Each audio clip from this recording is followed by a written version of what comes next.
গুরুর চরণে প্রণাম জানিয়ে শুরু করছি ভাগবত কথা। আজ মোহিনী একাদশী। এই একাদশী যারা পালন করছেন তারা অতি উত্তম, কারণ এই একাদশী ব্রত করলে জীবের সমস্ত পাপ বিনষ্ট হয়, আর জীবের যত রকমের পাপ, অনাচার,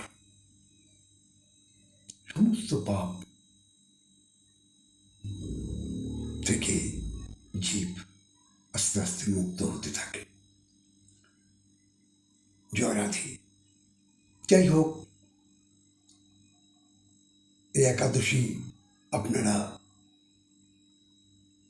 পালন করুন প্রত্যেকেই।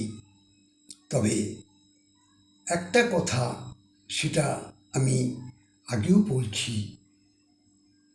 সবসময় আমি বলি যে এই একাদশীর দিন, সে যে একাদশী হোক, একাদশীর দিন অবশ্যই আহার যে যেভাবে করছেন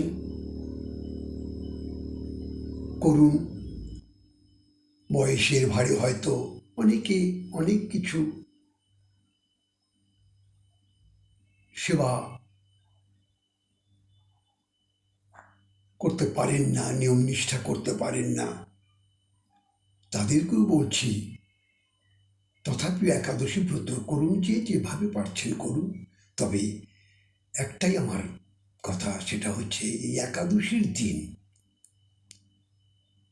সারা দিন রাত্রি যেন আমাদের এই হরিনাম, কৃষ্ণ নাম, রাধা নাম জপ করুন। আর আপনারা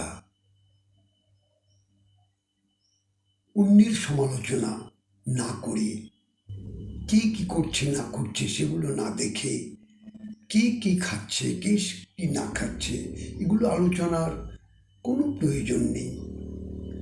আপনি ভাবে বিভোর হয়ে কৃষ্ণ নাম করুন, রাধা নাম জপ করুন, আর ভাগবত কথা শ্রবণ করুন।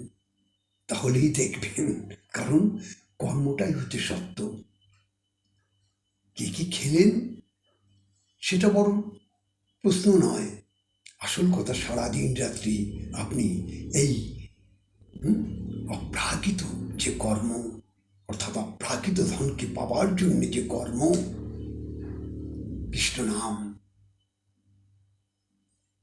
মহাপ্রভু যেটা আজ থেকে 541 বৎসর পূর্বে প্রসাদ রূপে বিতরণ করে গেছেন, হরিনাম মহামন্ত্র কলিযুগের দ্বারে দ্বারে, সেই নামে আপনারা রুচি আনুন।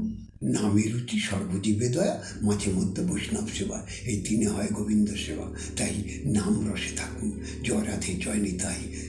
আপনারা একাদশী ব্রত পালন করবেন আর প্রেমানন্দে ভাগবত কথা, কৃষ্ণ কথা শ্রবণ করবেন, এতেই আপনাদের মঙ্গল হবে। জয় রাধে, জয় নিতাই।